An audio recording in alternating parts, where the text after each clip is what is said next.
Buenas tardes, tengan todos. Muchas gracias a la Fundación Chile y al Banco Interamericano de Desarrollo por la gentil invitación a venir a presentarles un poco algunos trabajos que estamos haciendo en cuanto a la situación del recurso hídrico en América Latina en general. Entonces, hoy, esto va a ser una presentación como en dos partes. Hay una que voy a hacer hoy y voy a hacer otra presentación mañana. Hoy voy a presentar, digamos, el qué y mañana voy a presentar el cómo. O sea, voy a presentar el resultado y el que quiera enterarse cómo llegamos a esos resultados, les sugiero que vengan mañana a las 9:15 y ahí les explico la caja mágica que hemos utilizado. Una de las cosas que quiero de preámbulo decir es que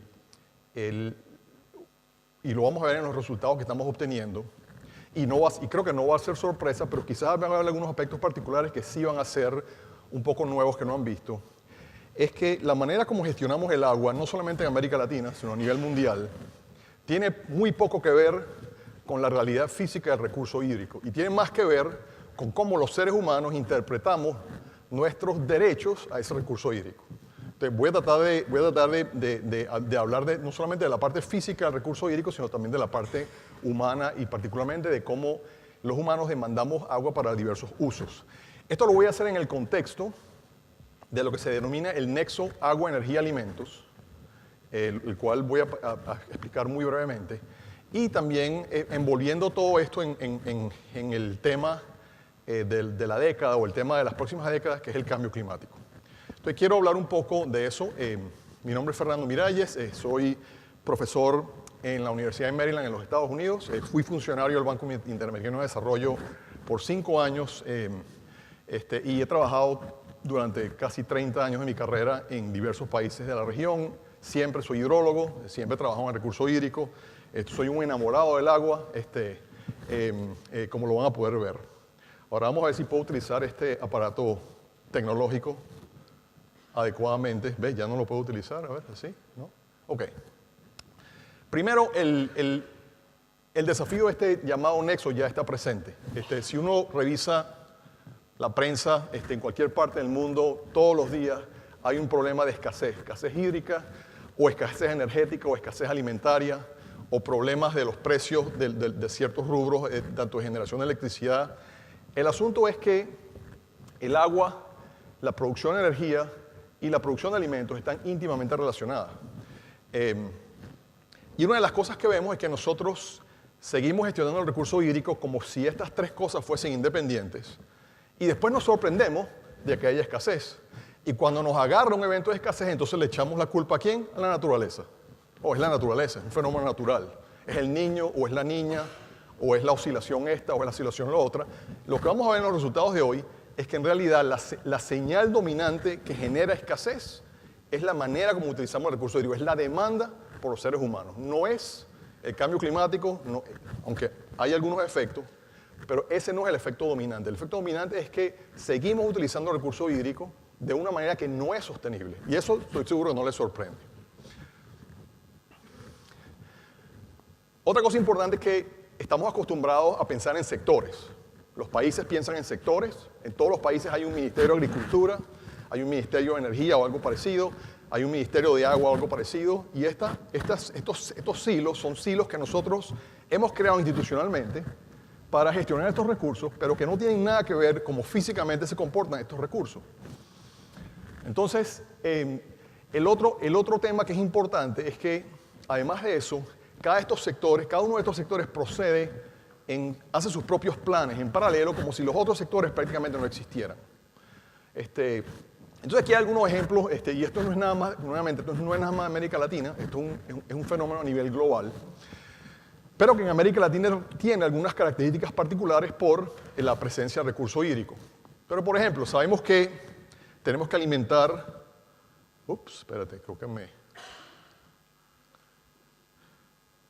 Este no tiene así, ¿no? ¿Tiene apuntador? No. Bueno, voy a señalar, porque creo que no tengo láser aquí. Bueno, la población del mundo va creciendo. La calidad de vida va creciendo. A medida que la calidad de vida va creciendo, no solamente el total de recursos que consumimos aumenta, sino que además aumenta el consumo de recursos per cápita. Entonces tenemos un efecto que se compone exponencialmente. Más personas utilizando más agua por persona nos da una curva de crecimiento de consumo exponencial. Esa curva de crecimiento exponencial la absorbe el agua, la absorbe la tierra por la producción de alimentos y la absorben los recursos energéticos primarios, todo lo que utilizamos para generar energía. Entonces, esta fiesta que tenemos nosotros, nos hemos dado cuenta, a partir de los años 80, y les hago esa reseña porque yo era un estudiante universitario en los años 80 y fue cuando me interesé por este tipo de problemas, es que empezamos a hablar de desarrollo sostenible. En los años 80 las Naciones Unidas introdujo ese término, de hecho, ese término no existía antes, y ahora ese término ha ido evolucionando al término de seguridad. Entonces ahora queremos hablar de seguridad hídrica, de seguridad energética, seguridad alimentaria. Pero nuevamente la tendencia que estamos viendo es que incluso enfocándonos en este tema de seguridad nos estamos ensilando cada vez más. Cada vez tratamos de gestionar estos recursos como si fueran independientes. Si ustedes hacen una búsqueda en Google de Nexo Agua, Energía, Alimentos, van a conseguir 1000 esquemas como este. A mí me gusta este porque tiene algunas interacciones interesantes. Primero tiene agua, energía, alimentos, como 3 bloques. Y pueden ver que para producir agua hace falta energía. Energía para tratarla, para extraerla de la fuente, etc. Pero también para producir energía se necesita agua. Entonces, el agua y la energía están acoplados bidireccionalmente. Para producir alimentos se necesita agua y energía. Entonces, si uno hace, y este es un mensaje importante, si uno hace un cambio de política o un cambio institucional en alguno de estos sectores, hay repercusiones porque hay retroalimentaciones. Y los métodos de planificación que nosotros utilizamos hoy en día, en cualquier país, en cualquier agencia, no consideran estas retroalimentaciones. Al no considerarlas, estamos estamos ignorando interacciones que pueden ser muy importantes y que, de hecho, en muchos casos son muy importantes, como les voy a mostrar. Y obviamente están otras presiones, como les dije, la población está creciendo, las economías están creciendo, y les voy a mostrar unos datos específicos para América Latina. Hay presiones ambientales, los ecosistemas aguantan lo que aguantan y no aguantan más de eso. Y obviamente hay toda una serie de problemas sociales, políticos, y todo, que hacen que esta interacción sea cada vez más compleja. El cambio climático viene a como poner una capa adicional de complejidad en todas estas interacciones. Y una de las cosas que yo digo es que ha sido muy beneficioso de tener el problema de cambio climático es que nos ha forzado colectivamente a la humanidad a tratar de pensar en estos escenarios. Hace 10 años nadie hablaba de escenarios, o se hablaba muy poquito de escenarios. Ya los escenarios hoy en día son materia de política y ya no son solamente escenarios climáticos.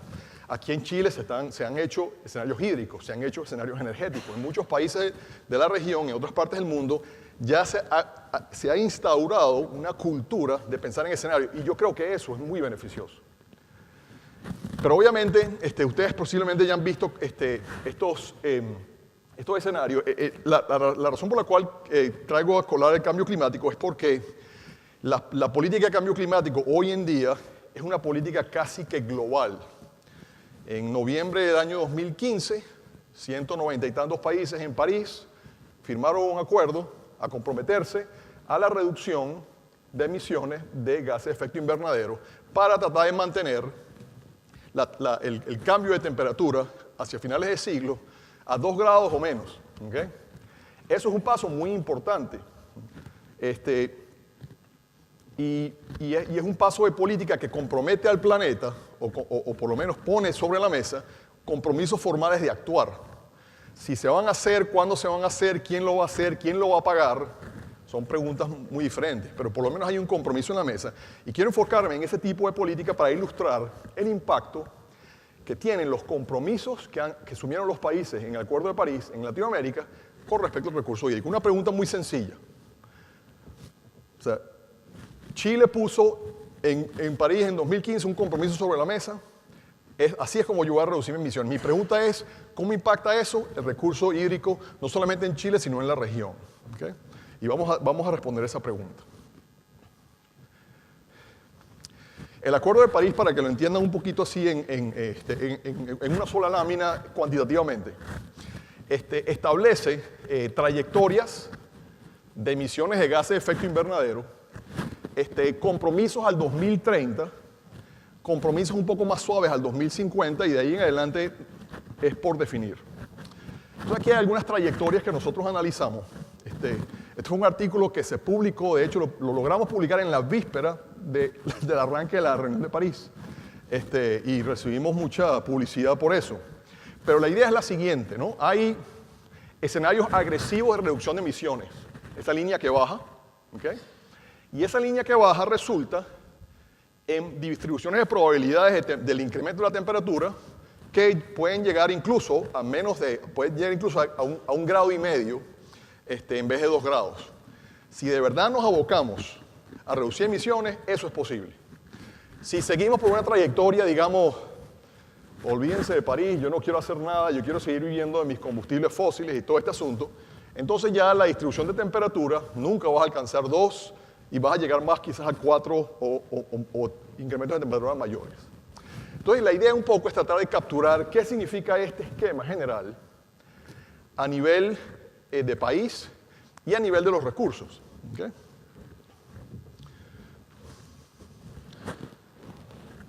Esta es una simulación de un modelo, nuevamente esto lo voy a explicar mañana, del cómo, pero esto lo que nos dice un poco es la distribución de disponibilidad hídrica. Esto es básicamente después que llueve y se evapora, lo que queda disponible, que es un poco de agua superficial y un poco de agua subterránea.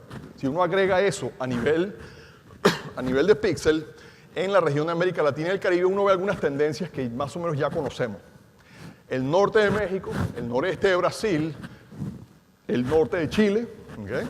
Las costas pacíficas de Perú y el sureste de Argentina son zonas que tienen menos disponibilidad hídrica que otras partes de la región. ¿Okay? Si uno ve un escenario en el 2050 con una proyección de cambio climático mediana, o sea, el problema en algunas de estas áreas se empeora. De hecho, uno puede hacer la diferencia entre el 2050 y el 2015, que creo que es esta lámina que viene aquí, ¿sí? Aquí está, esto es básicamente la diferencia entre el 2015 y el 2050. Rojo significa que la disponibilidad hídrica disminuye, azul es que aumenta. Entonces, el primer mensaje, no disminuye en todas partes. ¿Okay? Hay razones para eso, que en realidad no son positivas. Se derriten aceleradamente los glaciares andinos. Al ocurrir eso, hay más disponibilidad hídrica porque hay más escurrimiento, pero eso no es una buena noticia. Pero obviamente, las zonas que eran secas se van a poner más secas. Vean nuevamente el norte de México, el noreste de Brasil, el sureste de Argentina, vean Chile, vean Perú. Y hay algunas partes del Amazonas que temporalmente van a tener un poco más de disponibilidad.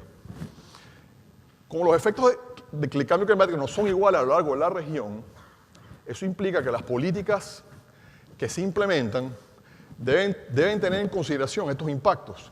¿Okay? Y entonces vamos a hablar un poquito ya de lo que es la región y de la parte humana, la parte de la demanda. Aquí tenemos dos indicadores básicos. Uno es el incremento de la población, o de hecho la evolución de la población en proyecciones, y la evolución del Producto Interno Bruto a nivel de la región.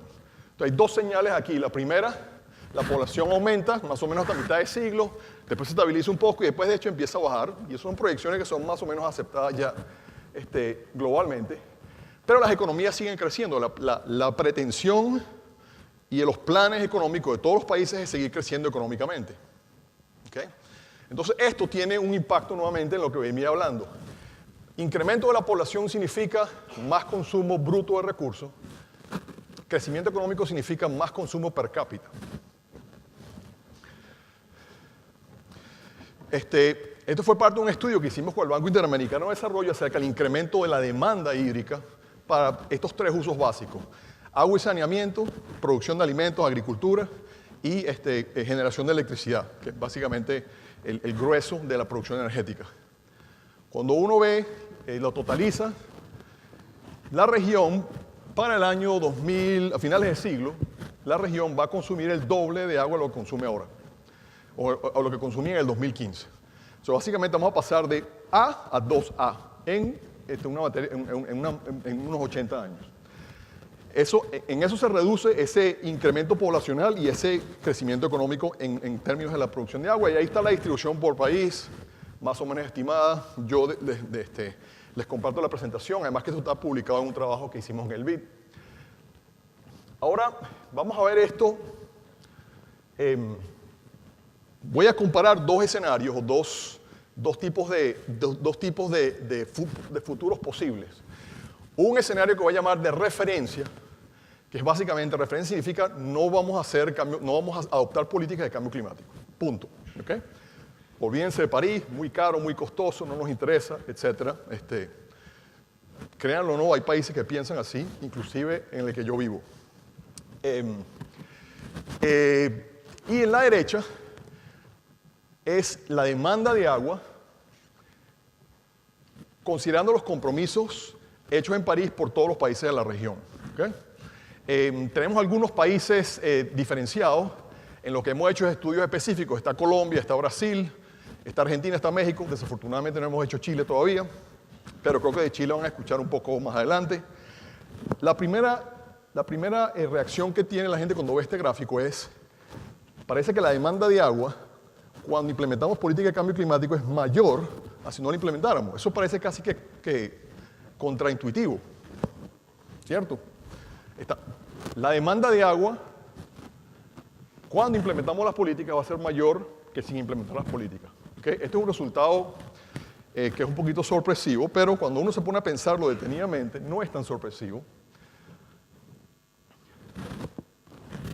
Cuando uno lo ve por subsector, ahora esto es simplemente es la región, pero ahora es de acuerdo a los usos, uno ve que el crecimiento de la demanda ocurre en un sector que ya consume la mayor parte del agua, que es el sector de riego, el sector agrícola. Entonces, ¿qué es lo que está pasando? La mayor parte de los NDCs, de estas contribuciones nacionales voluntarias que los países pusieron sobre la mesa en el Acuerdo de París para América Latina y el Caribe, tienen que ver con reducción de consumo de combustibles fósiles y incremento en el consumo de biocombustibles. Pero ¿qué pasa con los biocombustibles? Los biocombustibles requieren más riego, requieren agua. Entonces estamos cambiando un problema por otro. ¿Okay? Estamos cambiando un problema de emisiones, de mantener la temperatura. Y a mí me encanta mantener la temperatura por debajo de 2 grados centígrados. Pero si me va a costar esta cantidad de agua, yo tengo que sacar la cuenta. ¿Okay? Entonces, el incremento en la demanda ocurre en el subsector de riego.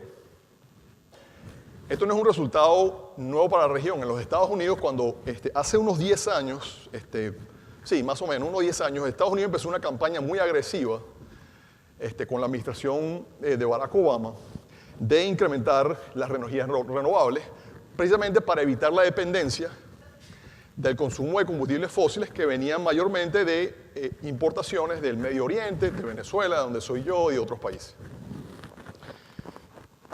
Obviamente después, unos años después, descubrieron el famoso fracking y ahora Estados Unidos es un productor neto de hidrocarburos y obviamente todo esto se fue por la alcantarilla, o todas estas intenciones se fueron por la alcantarilla. Pero lo que sí se demostró en ese momento es que el incremento de la producción de biocombustibles para satisfacer el mercado interno en los Estados Unidos iba a ser a costa de más escasez hídrica en los lugares donde podías crecer biocombustibles, que ya eran lugares que eran tradicionalmente escasos de agua. Entonces estamos sustituyendo un problema por otro, lo cual quiere decir que a lo mejor no lo estamos resolviendo. Ahora, les quiero ilustrar ahora la contraparte de esto. Nuevamente tenemos los dos escenarios, sin considerar cambio climático y considerando cambio climático, pero en este caso estamos viendo el consumo de lo que se llama energía primaria, que es básicamente el consumo de recursos para generar energía. Y fíjense lo que sucede. Obviamente, una política diseñada para consumir menos recursos de minería, recursos fósiles, resulta en que cuando se implementa la política consumes menos recursos fósiles. Es decir, una política de mitigación de cambio climático tiene mucho sentido para el sector energético, pero para el sector hídrico no. ¿Okay? O por lo menos no como está planteado. Aquí lo tienen, bueno, ahí lo tienen por país, aquí lo tienen por recursos, y fíjense los sospechosos habituales. El rojo es petróleo, azul es gas natural y morado es el carbón. Y si los países dicen vamos a consumir menos petróleo, menos gas natural y menos carbón, funciona perfectamente, es una maravilla. El que ve esto dice, una maravilla, resolvimos el problema del cambio climático. Pero si no te muestran la lámina anterior, donde vas a consumir más agua como consecuencia de eso, entonces no te muestran ese... Hay una palabra en inglés que nunca le he logrado traducir bien al castellano, quizás alguien me pueda ayudar. He llevado esta pregunta a muchos países y nadie me la ha podido responder. ¿Cómo se dice trade-off en castellano? No me lo tienen que decir ahora, pero si alguien lo tiene, por favor. Pero ahí está el trade-off. Si no tienes un trade-off, entonces es muy fácil pensar que resolvimos el problema. Para completar el análisis, también podemos, como hicimos la proyección de energía y la proyección de agua, también se puede hacer la proyección de producción alimenticia. Sin considerar cambio climático, considerando el cambio climático, hay algunas variaciones, pero la producción de alimentos per se no es afectada de mayor manera, por lo menos no en las próximas 3 o 4 décadas. Entonces, la razón por la cual traigo estas gráficas a colación es porque todos estos cálculos se han hecho dependientes uno de otro, considerando el nexo. Es decir, los resultados hídricos son consistentes con los resultados alimenticios y son consistentes con los resultados energéticos. No estoy sacando cuentas independientes. Y le voy a dar un ejemplo de sacar cuentas independientes. Ahí estamos trabajando en Uruguay. Y Uruguay tiene varios planes hacia el futuro que suenan extremadamente interesantes. Por un lado, quieren ser completamente depender de energías renovables. Y ya casi están ahí, están 95, 98%, ya van a llegar. Uruguay es un país de 3 millones de habitantes. Ellos producen alimentos para 30 millones de habitantes y exportan una buena parte de esos alimentos, obviamente. Si no estarían, ¿no? Pero ahora ellos tienen un plan que para el año 2050 ellos quieren alimentar a 50 millones de personas. Aparte de eso, tienen sus compromisos de NDC, tienen su compromiso climático. Entonces la pregunta que les hicimos es, ¿cómo saben ustedes a nivel gubernamental que todas estas cosas se pueden hacer al mismo tiempo? Que ustedes pueden alimentar a 50 millones de personas, satisfacer su NDC y además el tercer escenario que es muy importante, que es satisfacer los objetivos de desarrollo sostenible, que son más relacionados con el agua. ¿Y qué es lo que sucede? Que estas comunidades, la comunidad de desarrollo sostenible y la comunidad de cambio climático, actúan como si una no existiera la otra. Y yo lo sé porque yo participo en reuniones de las dos y escucho una cosa, escucho otra y digo, esto no me va a dar, esta cuenta no va a dar. Entonces hay un mensaje aquí que tiene que haber muchísima más coordinación de política intersectorial y que el enfoque del nexo es muy necesario para eso, o es una herramienta que se puede utilizar para eso. Bueno, aquí pueden ver algunas otras cosas. Por ejemplo, uno puede ver si tienes la población y tienes la demanda de agua, puedes hacer la demanda de agua per cápita. La demanda de agua per cápita, fíjense, en el escenario sin considerar el cambio climático y considerando el cambio climático, la demanda de agua per cápita es mucho mayor, porque necesitamos más agua para crecer esos biocombustibles, para generar la energía que necesitamos para vivir. ¿Okay? Y puede hacer, digamos, estos son el típico de cosas, el tipo de índice de eficiencia que le encantan a los economistas. Por ejemplo, el Producto Interno Bruto por unidad de demanda de agua. ¿Okay? Nuevamente, esto lo que indica es que al aumentar la demanda, la economía se vuelve menos productiva, disminuye la eficiencia de la demanda hídrica por unidad de producción económica. Y uno puede, digamos, combinar estos índices de muchísimas maneras. Estos son algunos ejemplos nada más. Lo que les quería decir, les voy a terminar este cuento mañana por cuestiones de tiempo hoy. Mañana les quiero hablar de este mismo análisis, pero hecho ya a nivel de país. Hemos hecho análisis en Argentina, en Brasil, en Colombia y en México, mucho más detallados, que nos dicen en cada país cómo va a ser la matriz energética, cómo va a ser la matriz alimentaria y qué va a resultar esto en la parte de demanda hídrica. Entonces voy a saltarme esta parte y lo voy a dejar en suspenso hasta mañana. Así que espero que puedan venir. Solamente quiero mencionar que Aquí, por ejemplo, para Argentina, la demanda de agua, hay 3 escenarios. El escenario de referencia, que es el mismo, no consideremos NDC, no consideremos el Acuerdo de París. Este es el NDC que se sometió en París y este es un NDC modificado porque una de las grandes promesas para la mitigación del cambio climático es lo que se llama la captura y secuestro de carbono, lo que llaman Carbon Capture and Sequestration, que es la idea de tener incluso la posibilidad de tener emisiones negativas. No es que no haya emisiones, sino que haya emisiones negativas, es decir, capturar el carbono y almacenarlo. Algunos países han empezado a someter NDCs que tienen carbono, pero mucho, en América Latina no se está viendo mucho, pero quería simplemente mostrar el escenario de qué sucede si lo hacen o si no lo hacen, ¿no? Entonces aquí está el NDC, digamos, sin secuestro de carbono y con secuestro de carbono para ilustrar, y se ve el impacto que tiene la demanda de agua, ¿no? Se ve por sector y se ve a nivel de país. Pero mañana me detengo y les explico esto un poco más. Para Brasil, para Colombia, para México. Mañana les muestro esto y les muestro también cómo impacta esto la producción energética y la producción de alimentos.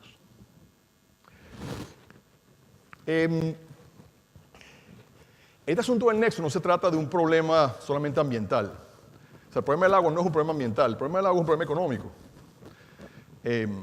problema físico, problema humano. Tiene muchas ramificaciones, como ustedes bien lo pueden entender. Me pareció interesante resaltar, esto fue un estudio, una encuesta en realidad que hicieron en el Foro Económico Mundial a principios del año pasado.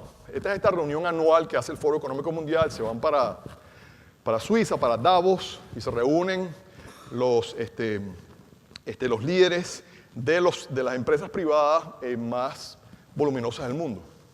Y ellos les preguntaron que hicieran un pareo de cuáles son los impactos, los riesgos más importantes para sus negocios. Y les pidieron que los calificaran en 2 dimensiones. Una es el impacto sobre el negocio. Esto es menor impacto y mayor impacto.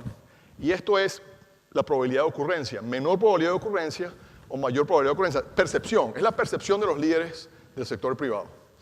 Entonces, si uno está en el cuadrante derecho superior, quiere decir que esos son factores de riesgo de alto impacto para los negocios y con alta probabilidad de ocurrencia.